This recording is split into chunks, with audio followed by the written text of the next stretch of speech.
يا ذاكر الأصحاب كن متأدبا واعرف عظيم منازل الأصحاب. هم صفوة رفعوا بصحبة أحمد وبذاك قد خصوا من الوهاب. حضرت عبد الرحمن بن سمرہ رضی اللہ عنہ رمضان المبارک 8 ہجری میں رحمت عالم صلی اللہ علیہ وسلم 10,000 جانثاروں کے ہمراہ مکہ معظمہ میں فاتحانہ داخل ہوئے تو چشم فلک نے ایک تحیر خیز منظر دیکھا. وہی لوگ جنہوں نے 8 سال پہلے اہل حق پر مکے کی سرزمین تنگ کر دی تھی اور انہیں مدینے کی طرف ہجرت کرنے پر مجبور کر دیا تھا، عجیب بے بسی کے عالم میں حرم کعبہ میں رحمت عالم صلی اللہ علیہ وسلم کے سامنے سر جھکائے کھڑے تھے، اور آپ صلی اللہ علیہ وسلم ان سے مخاطب ہو کر فرمایا: اے ارباب قریش، تم کیا سمجھتے ہو کہ آج میں تمہارے ساتھ کیا معاملہ کرنے والا ہوں؟ سب نے دبی زبان سے عرض کیا: آپ جوانوں کے شریف بھائی اور بوڑھوں کے شریف بھتیجے ہیں. ارشاد ہوا: اے برادران قریش، میں آپ لوگوں سے وہی کہتا ہوں جو یوسف نے اپنے بھائیوں سے کہا تھا، لا تثریب علیکم اليوم، تم لوگوں پر کوئی مواخذہ نہیں، جاؤ تم سب آزاد ہو. عام معافی کا یہ خلاف توقع اعلان سن کر قریش مکہ پر شادی مرگ کی کیفیت طاری ہو گئی. اپنے کرتوتوں کے پیش نظر ان کے وہم و گمان میں بھی یہ بات نہیں آ سکتی تھی کہ کسی باز پرس کے بغیر انہیں صاف معافی مل جائے گی. لیکن جب خیر البشر کا سحاب کرم ان پر جھوم کر برسا تو ان کاروان رواں پکار اٹھا کہ انہوں نے بنو ہاشم کے در یتیم کو مکے سے نکال کر جھک ماری تھی. آج ان پر اسلام کی حقانیت روز روشن کی طرح آیا ہو گئی تھی. چنانچہ انہوں نے آنن فانن خیر البشر صلی اللہ علیہ وسلم کا دامن رحمت تھام لیا اور سچے دل سے خدائے واحد پر ایمان لے آئے. اسی موقع پر گھٹے ہوئے جسم کے ایک جوان رعنا رحمت عالم کی خدمت میں حاضر ہوئے اور عرض کیا: یا رسول اللہ صلی اللہ علیہ وسلم، میں آپ کا ابن عم عبد الکعبہ ہوں. حضور نے بڑی شفقت اور محبت کے ساتھ فرمایا: نہیں، بلکہ آج سے تم عبد الرحمن ہو. بارگاہ رسالت سے عبد الرحمن نام پانے والے یہ نوجوان سمرہ بن حبیب بن عبد الشمس بن عبد مناف بن قصا کے فرزند ارجمند تھے. ان کے پردادا عبد الشمس اور رسول اللہ صلی اللہ علیہ وسلم کے پردادا ہاشم آپس میں سگے بھائی تھے، اسی لیے انہوں نے اپنے آپ کو حضور کا ابن عم کہا تھا. ارباب سیر نے حضرت عبد الرحمن کے سال ولادت کی تصریح نہیں کی، لیکن قرائن سے معلوم ہوتا ہے کہ ہجرت نبوی سے قبل وہ کم سن تھے اور اہل حق کو ایذا رسانیوں میں انہوں نے کبھی کوئی حصہ نہیں لیا. فتح مکہ 8 ہجری کے وقت وہ بھرپور جوانی کے دورے سے گزر رہے تھے. اسی موقع پر وہ اسلام کی نعمت عظما سے بہرایاب ہوئے اور عبد الکعبہ سے عبد الرحمن بن کر شمع رسالت کے پروانوں میں شامل ہوئے. حافظ ابن حجر الاسقلانی کا بیان ہے کہ قبول اسلام کے بعد حضرت عبد الرحمن کو غزوہ تبوک کے پرصعوبت سفر میں رحمت عالم صلی اللہ علیہ وسلم کی ہم رکابی کا شرف حاصل ہوا. بعض روایات سے معلوم ہوتا ہے کہ غزوہ تبوک میں شرکت کے علاوہ بھی حضرت عبد الرحمن بعض دوسرے موقعوں پر فیضیان نبوی سے سعادت اندوز ہوئے. چنانچہ حدیث کی کتابوں میں ان سے مروی 14 احادیث ملتی ہیں. ان میں سے 2 متفق علیہ اور ایک میں امام مسلم منفرد ہیں. علامہ ابن سعد نے لکھا ہے کہ ایک مرتبہ حضرت عبد الرحمن بارگاہ رسالت میں حاضر ہوئے تو سرور عالم صلی اللہ علیہ وسلم نے ان سے مخاطب ہو کر فرمایا: عبد الرحمن، خود کبھی امارت اور سیادت کے امیدوار نہ بننا. اگر تم نے اپنی خواہش پر کوئی ذمہ داری قبول کی تو اس کی برائی اور بھلائی کا بوجھ تنہا تمہارے سر ہوگا. ہاں، اگر بلا خواہش تمہیں عمارت مل جائے تو اس کی ذمہ داری سے عہدہ برا ہونے کے لیے اللہ تعالیٰ تمہاری مدد کرے گا. حضرت عبد الرحمن نے دانائے کونین صلی اللہ علیہ وسلم کے اس ارشاد مبارک کو حرز جان بنا لیا اور عمر بھر کبھی خود عمارت کی خواہش نہ کی. البتہ کوئی خدمت یا عمارت انہیں کوئی بلا خواہش تفویض کی گئی تو قبول کر لی اور پھر اسے بطریق احسن نبھانے میں اپنی پوری توانائیاں صرف کر دی۔ عہد رسالت کے بعد ایک طویل عرصے تک عبد الرحمن بن سمرہ کا نام کسی واقعے میں نظر نہیں آتا، لیکن خلیفہ ثالث حضرت عثمان رضی اللہ عنہ کے زمانہ خلافت میں وہ یکایک ایک ایسے عظیم جنرل کی حیثیت سے نمودار ہوئے جو بہترین عسکری صلاحیتوں سے بہرہور تھا۔ عہد شیخین حضرت ابو بکر صدیق اور حضرت عمر کے زمانہ خلافت میں وہ کہاں رہے اور کیا کرتے رہے، کتب سیر سے اس کا کوئی جواب نہیں، لیکن ان کی جنگی کارناموں کا حال پڑھ کر یہ بات پورے وثوق کے ساتھ کہی جا سکتی ہے کہ وہ ایک تجربے کار فوجی افسر تھے، اور انہوں نے عہد شیخین کے معرکوں میں بھی کسی نہ کسی حیثیت سے ضرور حصہ لیا ہوگا۔ یہ الگ بات ہے کہ اس دور میں ان کا نام کسی وجہ سے نمایاں نہ ہو سکا۔ حضرت عمر فاروق کے عہد خلافت میں مسلمان ایران پر پیش قدمی کرتے ہوئے مکران اور سیتان یا سجستان تک پہنچ گئے تھے، جن کی سرحدیں پاکستان کی موجودہ بلوچستان سے ملتی تھیں۔ اسی زمانے میں بلوچستان نام کا کوئی صوبہ نہ تھا۔ سیتان ایران کا نہایت اہم صوبہ تھا اور وہاں کے باشندے بڑے جنگجو تھے۔ وہ کچھ عرصے بعد شورش برپا کر کے مسلمانوں کے حلقہ اطاعت سے نکل گئے۔ حضرت عثمان رضی اللہ عنہ مسند خلافت پر بیٹھے تو انہوں نے پھر سیتان کی طرف توجہ کی اور والی بصرہ حضرت عبداللہ بن مروان کو حکم دیا کہ سیتان، کابل، مکران، کرمان وغیرہ کے باغیوں کو تسلط سے نکالنے کے لیے مؤثر کارروائی کرے۔ ابن عامر نے سیتان کی مہم پر ربیع بن زیاد کو مامور کیا۔ انہوں نے 30 ہجری میں 650 میں ایک زبردست یلغار کے بعد سیتان پر اثر نو پرچم اسلام بلند کیا۔ ربیع 2 سال تک سیتان میں مقیم رہے۔ اس کے بعد وہ سیتان کے دارالحکومت زنج میں اپنا نائب مقرر کر کے ابن عامر سے ملنے خراسان یا بصرہ چلے گئے۔ ان کی مراجعات کے بعد سیتانی اٹھ کھڑے ہوئے، ربیع بن زیاد کے نائب کو زنج سے نکال باہر کیا اور اپنی خود مختاری کا اعلان کر دیا۔ عبداللہ بن عامر کو خبر ہوئی تو انہوں نے حضرت عبد الرحمن بن سمرہ کو سیتان کی تسخیر پر مامور کیا اور ساتھ ہی انہیں سیتان کی عمارت کا پروانہ لکھ دیا۔ ایک دوسری روایت کے مطابق خود امیر المؤمنین حضرت عثمان نے حضرت عبد الرحمن بن سمرہ کو سیتان کی مہم پر روانہ کیا۔ بہر صورت 33 ہجری میں حضرت عبد الرحمن تقریباً 8000 سرفروشوں پر مشتمل ایک مضبوط لشکر کے ساتھ سیتان کے صدر مقام زنج کی طرف بڑھے۔ اس لشکر میں حسن بصری اور متعدد دوسرے فقہا بھی شامل تھے۔ ان صلحاء امت کی موجودگی سے مجاہدین کے حوصلے بڑھ گئے۔ حضرت عبد الرحمن دشوار گزار راستے طے کرتے طوفان برق و باد کی طرح زنج پہنچے۔ حاکم سیتان یا عبران بن رستم نے شہر کے دروازے بند کر لیے اور مقدور بھر مسلمانوں کا مقابلہ کیا، لیکن اسے بہت جلد معلوم ہو گیا کہ ان کفن بردوش مجاہدوں کا مقابلہ اس کے بس کی بات نہیں۔ چنانچہ اس نے 20 لاکھ درہم اور 2000 غلام دے کر مسلمانوں کی اطاعت قبول کر لی۔ حضرت عبد الرحمن کے ساتھ جو فقہا آئے تھے انہوں نے اس علاقے میں اسلام کی ترویج و اشاعت کے لیے زبردست جد و جہد کی۔ ان کی تبلیغ جد و جہد کے نتیجے میں اگرچہ سیتانیوں نے ایک کثیر تعداد حلقہ بگوش اسلام ہو گئی، لیکن اس کے باوجود انہیں جب کبھی موقع ملتا اسلامی حکومت کے خلاف علم بغاوت بلند کر دیتے۔ زنج کو مسخر کرنے کے بعد حضرت عبد الرحمن نے ان تمام علاقوں کو فتح کر لیا جو زنج اور کش کے درمیان تھے۔ عرب محرقین کا بیان ہے کہ یہ تمام علاقے پاکستانی بلوچستان میں شامل ہیں۔ مولانا سید ابو ظفر صاحب ندوی اس سلسلے میں اپنے کتاب تاریخ سندھ میں رقم تراز ہیں کہ عبد الرحمن بن سمرہ ان تمام علاقوں پر قابض ہو گئے جو زنج اور کش کے درمیان تھے۔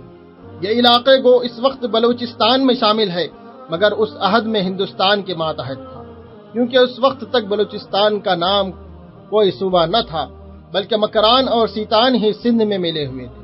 اس لحاظ سے ہندوستان کی سرزمین پر یہ پہلا حملہ خشکی کی طرف سے ہوا، اور یہی پہلا علاقہ ہندوستان کا ہے جو مسلمانوں کے قبضے میں آیا اور خود صحابہ رسول صلی اللہ علیہ وسلم کے مقدس ہاتھوں سے مفتوح ہوا۔ گویا حضرت عبد الرحمن بن سمرہ بتکدہ ہند میں سب سے پہلے آزاد دینے والے مجاہدین کے قائد تھے، اور ہندوستان کے دوسرے تمام مسلم فاتحین بشمول محمد بن قاسم کے پیش رو۔ زنج اور کش کے مابین واقع علاقوں کی تسخیر کے بعد حضرت عبد الرحمن رخ کی طرف بڑھے اور پرزور یلغار کرتے ہوئے دادان یا داوا کے اہم شہر تک پہنچ گئے۔ شہر کے لوگ بھاگ کر اپنے مندر بت خانے میں پناہ گزین ہو گئے۔ یہ مندر ایک نہایت مستحکم قلعے کی صورت میں ایک پہاڑ پر بنایا گیا تھا۔ اس میں روز نامی ایک بت نصب تھا، جس کی نسبت سے اس پہاڑ کو جبل زور یا کوہ زور کہا جاتا ہے۔ مختلف روایات سے معلوم ہوتا ہے کہ یہ مندر بت پرستوں کے نزدیک بڑی اہمیت اور تقدس کا حامل تھی۔ وہ دور دور سے اس کی زیارت کو آتے اور بیش قیمت چڑھاوے بت کی نظر کرتے۔ ان چڑھاووں کی بدولت مندر کے پجاری اور دوسرے متعلقین نہایت دولت مند اور آسودہ حال ہو گئے۔ حضرت عبد الرحمن نے مندر کا محاصرہ کیا تو وہ چند دن کے اندر ہی ہمت ہار بیٹھے اور ایک خطیر رقم دے کر صلح کر لی۔ اس رقم کی مقدار کا اندازہ اس روایت سے کیا جا سکتا ہے کہ خمس نکال کر 8,000 مجاہدین میں ہر ایک کے حصے میں 40,000 درہم آئے۔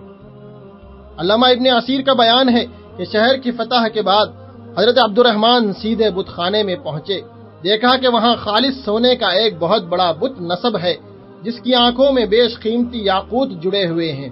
حضرت عبد الرحمن نے پہلے اپنے نیزے کی نوک سے اس بت کی آنکھیں نکالی اور پھر اس کے ہاتھ توڑ ڈالے۔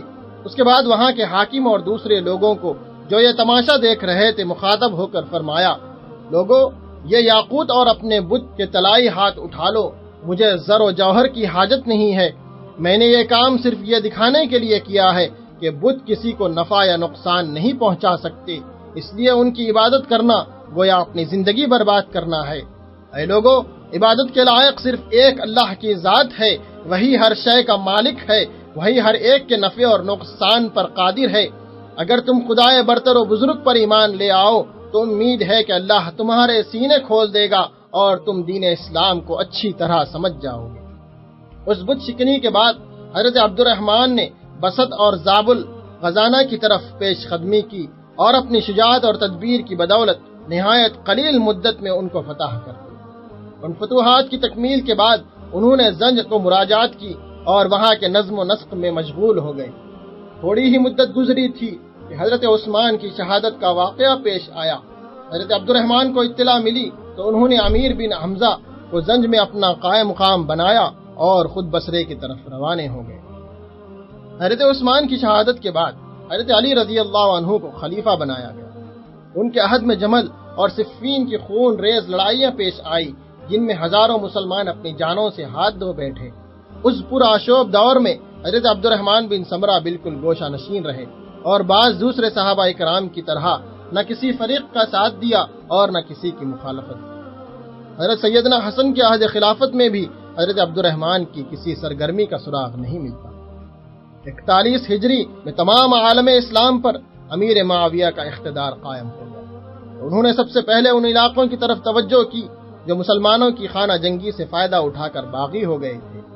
چنانچہ عبداللہ بن عامر کو امیر معاویہ نے دوبارہ بصرہ کا والی مقرر کر کے سیتان وغیرہ کو مطیع کرنے کا کام ان کے سپرد کیا۔ ابن عامر سیتان میں حضرت عبد الرحمن بن سمرہ کے مجاہدانہ کارنامے کا تجربہ عہد عثمانی میں کر چکے تھے، اس لیے انہیں گوشہ عزلت میں بلا بھیجا، اپنی طرف سے دوبارہ سیتان کا والی مقرر کیا اور باغیوں کی سرکوبی کا حکم دیا۔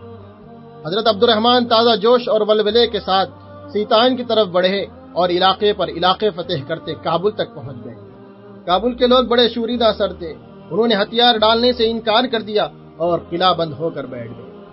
حضرت عبد الرحمن نے محاصرے میں نہایت سختی کی اور ایک رات شہر پناہ پر منجنیقوں سے ایسی شدید سنگباری کی کہ ایک دیوار میں شگاف پڑ گیا۔ حضرت عبد الرحمن نے رات کے اندھیرے میں شہر کے اندر داخل ہونا مناسب نہ سمجھا اور عباد بن حسین کو فوج کا ایک دستہ دے کر شگاف کی نگرانی پر مامور کر دیا کہ دشمن ان کی مرمت نہ کر سکے۔ صبح ہوئی تو کابلی بڑے جوش و خروش سے نعرے لگاتے شہر سے نکلے اور مسلمانوں پر پھل پڑے۔ حضرت عبد الرحمن کو کابلیوں کے اس خلاف توقع اقدام پر حیرت تو ہوئی، لیکن انہوں نے اپنی فوج کے چیدہ دستوں کے ساتھ لے کر کابلیوں پر اس زور کا جوابی حملہ کیا کہ ان کے قدم آنن فانن اکھڑ گئے اور مسلمان دھاوا کرتے ہوئے شہر کے اندر داخل ہو گئے۔ کابلیوں نے اپنی بڑی لجاجت سے امان طلب کی اور اپنی اطاعت کا یقین دلایا۔ حضرت عبد الرحمن نے انہیں امان دی اور فوج کو شکست خون سے ہاتھ روک لینے کا حکم دیا۔ یہ ابن اسیر کا بیان ہے۔ اس کے برعکس مورخ یعقوبی نے لکھا ہے کہ شہر پناہ کے کابلی محافظ نے مسلمانوں سے ساز باز کر لی تھی اور اس نے خود شہر کا دروازہ کھول دیا تھا۔ بہر صورت کابل پر مسلمانوں کا قبضہ ہو گیا۔ اس کے بعد حضرت عبد الرحمن نے خواش اور بست پر پرچم اسلام لہرایا اور پھر رضان کی طرف بڑھے۔ اہل رضان مسلمانوں کی آمد کی خبر سن کر پہلے ہی شہر خالی کر گئے تھے، چنانچہ مسلمان نے کسی مزاحمت کے بغیر اس پر قبضہ کر لیا۔ حضرت عبد الرحمن اس شہر کا انتظام کر کے آگے بڑھے اور تخارستان کے علاقے میں داخل ہو گئے۔ سب سے پہلے خشک کا اہم شہر راستے میں آیا۔ اس شہر کے باشندوں کو لڑائی کی ہمت نہ پڑی اور انہوں نے مسلمانوں کی شرطیں قبول کر کے اطاعت قبول کر لی۔ خشک سے حضرت عبد الرحمن رخ پہنچے اور رخنج کے مقابلے کے لیے زبردست تیاری کر رکھی تھی۔ وہ مسلمانوں کے سامنے ڈٹ گئے اور دیر تک جم کر مقابلہ کیا، لیکن مسلمان سرفروشوں کے سامنے ان کی کچھ پیش نہ چلی اور چند ساعتوں کے بعد ان کی قوت و مقاومت جواب دے گئی اور ان لوگوں سے ہتھیار رکھوا کر حضرت عبد الرحمن شہر میں داخل ہو گئے اور اس پر ایک بار پھر پرچم اسلام بلند کر دیا۔ رخ کے بعد حضرت عبد الرحمن کی اگلی منزل غزانہ زبلستان تھی۔ غزنہ کے باشندے سخت جنگجو تھے اور ان کے پاس سامان حرب اور ضرب کی کمی بھی نہیں تھی۔ انہوں نے بڑے منظم طریقے سے مسلمانوں کی مزاحمت کی۔ غزنہ کے قریب فریقین میں گھماسان کا رن پڑا۔ انہوں نے چند دستے محفوظ فوج کے طور پر رکھ لی اور ہدایت کی کہ وہ ابتدا میں میدان جنگ سے دور رہیں۔ جب لڑائی کی آگ خوب بھڑک اٹھے تو ایک ایک دستہ تکبیر کے نعرے لگا کر دشمن پر ٹوٹ پڑے۔ یہ تدبیر ایسی کارگر ثابت ہوئی کہ اہل غزنہ کی کمر ٹوٹ گئی اور وہ امان طلب کرنے پر مجبور ہو گئے۔ جس زمانے میں حضرت عبد الرحمن اہل غزنہ سے نبرد آزما تھے، اہل کابل کی باسی کڑی میں پھر ابال آیا اور انہوں نے میدان خالی پا کر علم بغاوت بلند کر دیا۔ بالحقیقت یہ لوگ سخت سورش پسند تھے اور عہد اور اقرار کی پابندی ان کے نزدیک چندہ ضروری نہ تھی۔ حضرت عبد الرحمن نے اطلاع ملتے ہی انہیں سزا دینے کا پختہ ارادہ کر لیا۔ تاہم کابل کا رخ کر کے پہلے انہوں نے قندھار کو مسخر کیا اور غزنہ اور قندھار کا تسلی بخش انتظام کر کے کابل کی طرف پلٹے۔ کابلیوں نے پرزور مقابلہ کیا، لیکن مجاہدین اسلام نے سخت غیظ و غضب کے عالم میں انہیں کچل کر رکھ دیا اور کابل میں بڑی مضبوطی سے اپنے قدم جما لیے۔ اس فتح کے ساتھ سیتان سے غزنہ اور قندھار تک کا تمام علاقہ مسلمانوں کے زیر نظر ہو گیا۔ یہ تمام واقعات 43 تا 44 ہجری میں پیش آئے اور ساری مہم کی تکمیل میں مجموعی طور پر صرف 1 سال کا عرصہ صرف کیا۔ سیتان ایرانی بہادروں کی سرزمین تھی۔ شاہنامہ فردوسی کے زندہ جاوید، کرداروں سام زال، رستم وغیرہ کا تعلق اسی سرزمین سے تھا۔ اسی طرح خراسان اور زبولستان، موجودہ افغانستان کے باشندے بھی بڑے سخت جاں اور جنگجو تھے۔ 1 سال کے قلیل عرصے میں اور دشوار گزار پہاڑی راستے طے کر کے ایسی جنگجو اقوام کو مطیع بنانا حضرت عبد الرحمن بن سمرہ کا ایک ایسا کارنامہ ہے جو انہیں دنیا کے عظیم ترین جرنیلوں کی صف میں جگہ پانے کا مستحق بنا دیتا ہے۔ بعض مؤرخین نے لکھا ہے بنو امیہ کے نامور سپہ سالار محلب بن ابی صفرہ، جنہوں نے خوارج کے خلاف لڑائیوں میں لازوال شہرت حاصل کی تھی، پہلے عبد الرحمن بن سمرہ ہی کی فوج کے ایک افسر تھے۔ جس زمانے میں حضرت عبد الرحمن سیتان اور خراسان کی مہم میں مشغول تھے، وہ حدود سندھ و ہند پر جہاد کر رہے تھے۔ ابن عصیر نے 44 ہجری کے واقعات تحریر کیا ہے۔ محلب نے سندھ کی سرحد پر جنگ کی، دشمن کے دانت کھٹے کر دیے اور ظفر مند واپس ہوئے۔ سید ابو ظفر ندوی نے تاریخ سندھ میں لکھا ہے کہ محلب عربوں میں پہلے شخص ہیں جو ہند کے اس دروازے سے داخل ہوئے جس سے آج تک قدیم قومیں آتی رہی ہیں۔ یہ درہ خیبر تھا۔ اس مہم میں محلب ملتان اور پشاور کے درمیان علاقوں کے فتح کرتے ہوئے قیقان قلات تک جا پہنچے اور وہاں سے کثیر مال غنیمت حاصل کر کے لوٹے۔ مورخین نے یہ وضاحت نہیں کی ہے کہ محلب اس مہم پر حضرت عبد الرحمن کی ہدایت پر روانہ ہوئے تھے یا انہیں مرکز خلافت سے براہ راست حکم موصول ہوا تھا۔ حقیقت خواہ کچھ بھی ہو، یہ بات وثوق کے ساتھ کہی جا سکتی ہے کہ محلب کو ان کی تائید و حمایت ضرور حاصل تھی۔ سیتان اور خراسان کی تسخیر سے پہلے حضرت عبد الرحمن کو والی بصرہ حضرت عبداللہ بن عامر نے اپنی طرف سے سیتان کا والی مقرر کیا تھا۔ مہم کی تکمیل پر خود امیر معاویہ نے انہیں باقاعدہ سند حکومت عطا کر دی۔ انہوں نے سیتان پر عجب انداز سے حکمرانی کی۔ ان کے دروازے ہر امیر و غریب کے لیے ہر وقت کھلے رہتے تھے اور وہ ہر ایک کے ساتھ بلا رو اور رعایت انصاف کرتے تھے۔ وہ ایک درویش منش اور منکسر المزاج آدمی تھے اور معمولی سے معمولی کام کرنے سے بھی ان کو کوئی عار نہ تھی۔ اس کے ساتھ ہی طبیعت میں بے حد لطافت تھی۔ علامہ ابن عصیر نے عزد الغابہ میں لکھا ہے کہ بارش کے دنوں میں جب سیتان کے دارالحکومت رنج کی گلیاں کیچڑ سے بھر جاتی، حضرت عبد الرحمن دوسرے لوگوں کے ساتھ خود بھی جھاڑو ہاتھ میں لے کر گلیاں صاف کرتے تھے۔ حضرت عبد الرحمن نہایت حسن خوبی کے ساتھ سیتان کا نظم حکومت چلاتے رہے، لیکن معلوم نہیں کیا وجہ ہوئی 46 ہجری میں ولی خراسان زیاد نے انہیں اپنے عہدے سے سبکدوش کر دیا۔ ان کا دل سیتان میں لگ گیا تھا، چنانچہ حکومت کی ذمہ داریوں سے فارغ ہونے کے بعد وہ اپنے وطن مکہ واپس جانے کے بجائے سیتان ہی میں مستقل طور پر اقامت گزین ہو گئے۔ حافظ ابن حجر نے لکھا ہے کہ حضرت عبد الرحمن نے اسی جگہ 50 ہجری میں سفر آخرت اختیار کیا، لیکن ایک روایت یہ بھی ہے کہ وہ بصرہ چلے گئے تھے اور وہیں انہوں نے وفات پائی۔ ان کی اولاد میں صرف ایک لڑکے عبید اللہ کا نام ملتا ہے۔ حضرت عبد الرحمن بن سمرہ کے صحیفہ حیات میں اخلاص عمل، تدبیر و شجاعت، عزم و ہمت، بے خوفی، سخت کوشی اور عجز و انکسار سب سے نمایاں ابواب ہیں۔ ان کا شمار بلا تعمل اسلام کے ان عظیم جرنیلیوں میں کیا جا سکتا ہے جنہوں نے سخت نامساعد حالات میں دین حق کے پیغام کو دنیا کے دور دراز گوشوں تک پہنچانے کا شرف حاصل کیا، رضی اللہ تعالی عنہ۔ نبی کے صحابہ کے راستے پہ چل کے دلوں کا سکون ہم نے حاصل کیا ہے۔ نبی کے صحابہ کے راستے پہ چل کے دلوں کا سکون ہم نے حاصل کیا ہے۔ پیشکش رہبر ٹی وی۔